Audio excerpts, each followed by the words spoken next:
اعوذ باللہ من الشیطان الرجیم بسم اللہ الرحمن الرحیم قال النبی صلی اللہ علیہ وسلم اللہم بارک لنا فی رجب و شعبان و بلغنا رمضان۔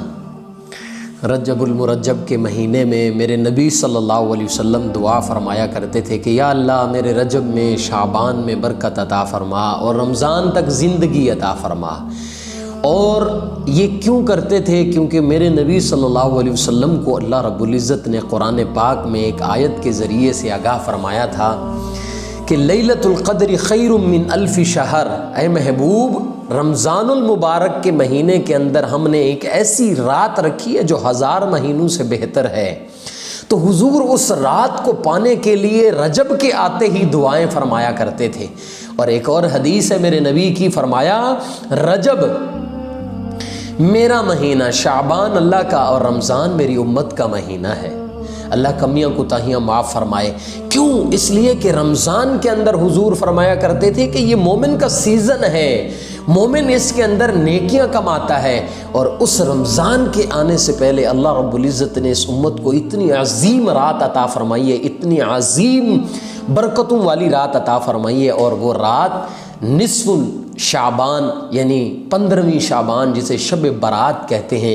اور حدیث پاک میں آتا ہے اس رات کے اندر اللہ رب العزت پورے سال کے معاملات کو امت کے سامنے رکھتے ہیں، فرشتوں کے سامنے رکھتے ہیں کہ اس سال اتنے لوگوں نے دنیا سے جانا ہے، اس سال اتنے لوگوں نے دنیا میں آنا ہے، اس شخص کو اتنا رزق ملنا ہے، اس شخص کو اتنا اس کی کمی ہوگی، اس کا یہ نقصان ہوگا۔ پورے سال کے معاملات اللہ رب العزت فرشتوں کے حوالے کرتے ہیں اس رات کے اندر۔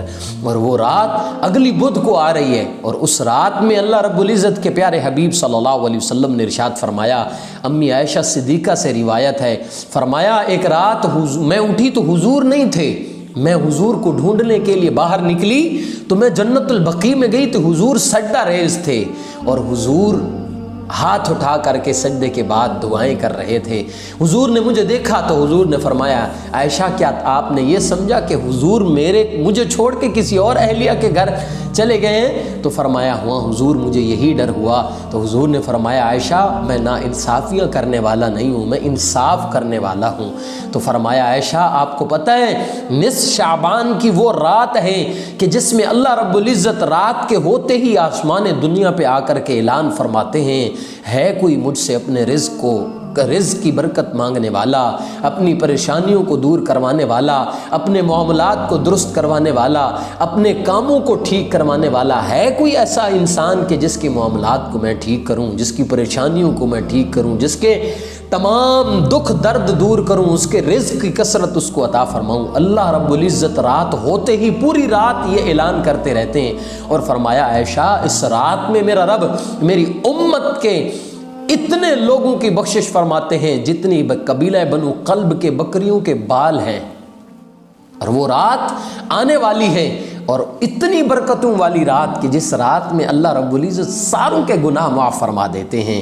اور اس رات میں کچھ لوگ ایسے بدبخت ہیں جن کی بخشش نہیں ہوتی۔ حضور نبی کریم صلی اللہ علیہ وسلم نے ارشاد فرمایا، میرے نبی نے فرمایا اس رات میں کچھ بدبخت ایسے ہیں کہ جن کی بخشش نہیں ہوتی۔ اور وہ کون ہے؟ حضور نے فرمایا ایک وہ شخص جو مشرک ہے، مشرک کی اللہ بخشش نہیں فرماتے، جس کے دل کے اندر نمبر 2 بغض ہے، کینہ ہے، حسد ہے، اس کی اللہ بخشش نہیں فرماتے۔ نمبر 3 پہ فرمایا جو شخص تکبر کی نیت سے اپنی چادر اور شلوار کو اپنے ٹخنوں کے نیچے رکھتا ہے، اللہ اس کی بھی بخشش نہیں فرمائیں گے۔ اور فرمایا چوتھے نمبر پہ وہ شخص کہ جو اپنے والدین کو ناراض کرتا ہے، والدین کو تکلیف دیتا ہے، دکھ پہنچاتا ہے، اس کی بھی کبھی اللہ رب العزت بخشش نہیں فرمائیں گے۔ اور فرمایا وہ شخص جو شراب کا عادی ہے، شراب پیتا ہے، حضور نے فرمایا شراب ساری گناہوں کی جڑ ہے۔ اور چھٹے نمبر پہ ایک روایت کے مطابق وہ شخص کہ جو زنائی ہے، زنا کرتا ہے، برے کام کرتا ہے، اللہ اس کی بھی کبھی اس رات میں بخشش نہیں فرمائیں گے۔